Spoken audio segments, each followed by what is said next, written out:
नमस्कार. आपणा सर्वांचे खूप खूप मनापासून प्रेमपूर्वक स्वागत आहे. लाडकी बहीण योजना, नवीन ई-KYC अपडेट, नवीन ई-KYC वेबसाईट, आनंदाची बातमी, खुशखबर. ई-KYC राहिलेल्या आणि सर्व हप्ते बंद झालेल्या लाडक्या बहिणींसाठी, ज्या लाडक्या बहिणींचे हप्ते बंद झालेले आहेत, ज्या लाडक्या बहिणींची ई-KYC राहिलेली आहे, अशा सगळ्या लाडक्या बहिणींसाठी अत्यंत महत्त्वाची अपडेट आपण आज या व्हिडिओमध्ये बघणार आहोत. लाडक्या बहिणी, आता तुमचे तर हप्ते आता तुम्हाला मिळत नाही आहे असं ई-KYCच्या अभावी, परंतु ज्या लाडक्या बहिणींना जूनपर्यंतचे हप्ते आलेले आहेत, अशा लाडक्या बहिणींना जुलैचा हप्ता आला का मला आठवणीने कमेंट करा.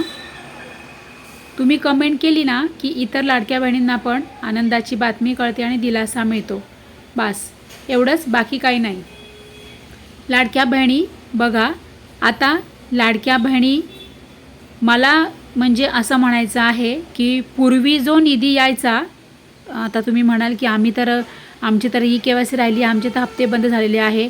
हो, परंतु हे सर्व आता संपूर्ण अपडेट तुमच्यासाठीच आहे.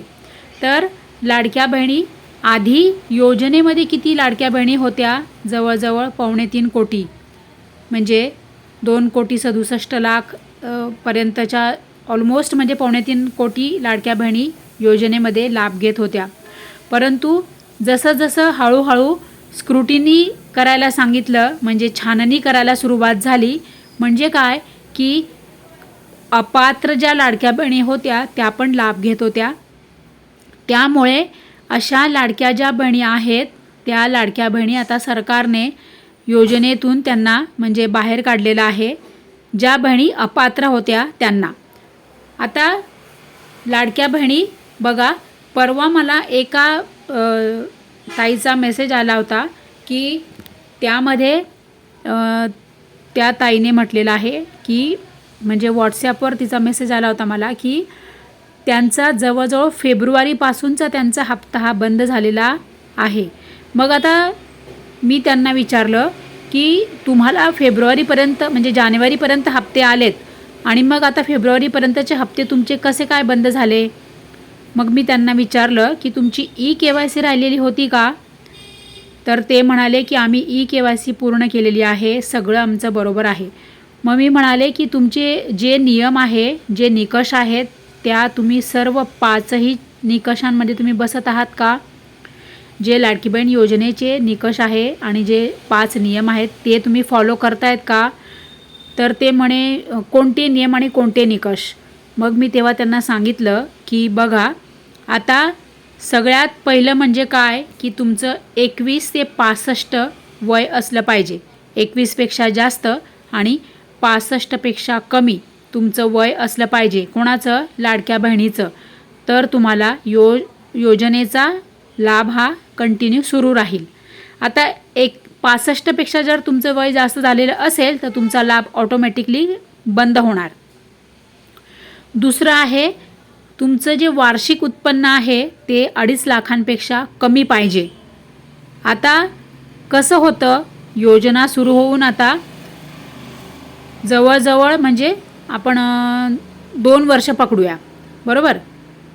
तर आता योजनेला एवढा कालावधी उलटल्यानंतर काही जणांचं इन्कम वाढू शकतं, काही जणांना सरकारी नोकरी लागू शकते, काहींचं 65पेक्षा वय होऊ शकतं, पेक्षा जास्त म्हणजे 65पेक्षा जास्त वय झालेलं असेल.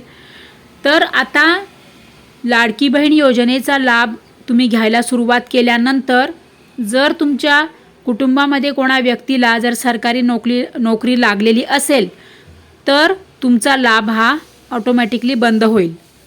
आणि समजा आता तुमच्या जी लाडकी बहीण आहे त्या लाडक्या बहिणीच्या नावावर किंवा पतीच्या नावावर तुम्ही काही समजा प्लॉट घेतलेला आहे किंवा तुमचं काही स्वतःचं घर असेल किंवा तुम्ही काही प्रॉपर्टी घेतलेली असेल.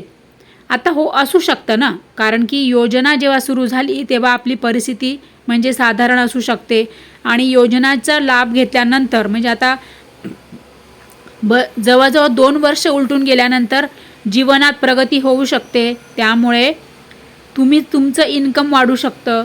आता तुमचं जर इन्कम वाढल्यामुळे जर समजा तुमच्या म्हणजे जी लाडकी बहीण आहे तिच्या पतीने समजा काही प्रॉपर्टी घेतलेली असेल किंवा प्लॉट घेतला असेल किंवा घर घेतलं असेल किंवा जमीन घेतलेली असेल, तर तुमचा हा जो डेटा आहे तो डेटा सरकारपर्यंत पोहोचतो. तुमचा डेटा सरकारपर्यंत जातो. कारण जेव्हा आपण जमीन किंवा प्लॉट किंवा घर घेतो तेव्हा आपल्याला आपली कागदपत्र द्यावी लागतात, जसं की आधार कार्ड वगैरे वगैरे, पॅन कार्ड, आधार कार्ड. मग आपला डेटा सरकारकडे जातो आणि सरकारला ते कळतं की यांच्या नावावर जमीन आहे किंवा प्लॉट आहे किंवा घर आहे किंवा इतर कोणती प्रॉपर्टी आहे. मग आता तुम्हाला आधी लाभ मिळत होता त्यावेळेला तुम्ही नियमांमध्ये आणि निकषांमध्ये बसत होतात, परंतु आता तुमच्या नावावर जर काही तुम्ही प्रॉपर्टी घेतलेली असेल तर तुम्ही नियमात आणि निकषांमध्ये बसत नाही. त्यामुळे तुमचा लाभ हा बंद होऊ शकतो, असे हे सत्य घडलेले आहे. त्यामुळे लाडक्या बहिणी सगळ्यांनी लक्ष देऊन बघा. आता यदाकदाचित ज्यांचे हप्ते बंद झालेले आहेत त्यांनी सगळ्यांनी हे लक्षात घ्या की तुमच्या नावावर काही प्रॉपर्टी आहे का, तुमच्या नावावर काही घर आहे का किंवा जमीन आहे का किंवा प्लॉट आहे का किंवा तुम्ही दुकान वगैरे घेतलेलं आहे का किंवा तुमच्या नावावर दुसरं काही इतर तुम्ही काही गुंतवणूक केलेली आहे का. आता कोणी शेअर घेऊन ठेवतं किंवा कोणी काय बरंच काय आहे त्याच्यामध्ये. त्यामुळे अशा पद्धतीने अनेक वेगवेगळ्या प्रकारे तुम्ही जर तुमच्या नावावर काही प्रॉपर्टी करून ठेवलेली असेल तर तुमचा डेटा हा सरकारपर्यंत जातो आणि तुमचा लाभ हा बंद होण्याची 100% चान्सेस आहे.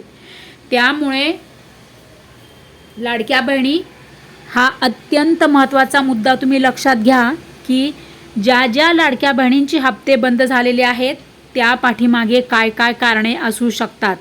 आता हे एक कारण मी तुम्हाला सांगितलं आणि दुसरं एक कारण आहे की आता तुमच्या कुटुंबात समजा कोणी सरकारी नोकरीमध्ये जर नव्याने कोणी सरकारी नोकरीत लागलेलं असेल तरीसुद्धा तुमचे लाभ बंद होऊ शकतात.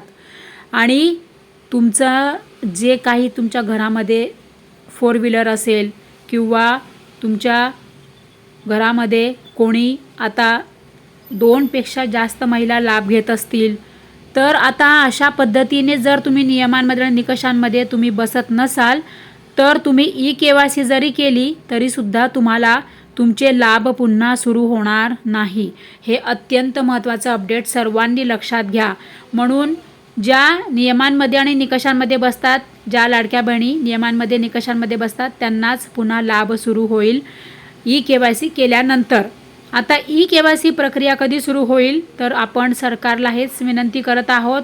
सरकारला आपण नम्र विनंती करतो आहोत की लवकरात लवकर KYC वेबसाईट सुरू करा, लवकरात लवकर KYC प्रक्रिया लवकरात लवकर सुरू करा की जेणेकरून लाडक्या बहिणींना पुन्हा लाभ सुरू होईल आणि पात्र लाडक्या बहिणींना न्याय मिळेल आणि त्यांना पुन्हा सर्व हप्ते मिळायला सुरुवात होईल. लाडक्या बहिणी आपण सगळेजण आपली काळजी घ्या. आपण सगळेजण आनंदी राहा. So thank you very much.